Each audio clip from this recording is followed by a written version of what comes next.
達点にまで一気に駆け抜けてきたから、yeah、麻痺して笑ってるんだろう。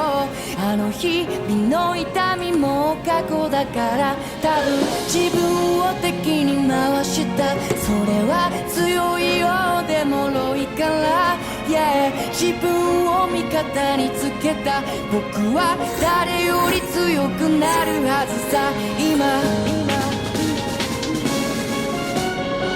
最高到達点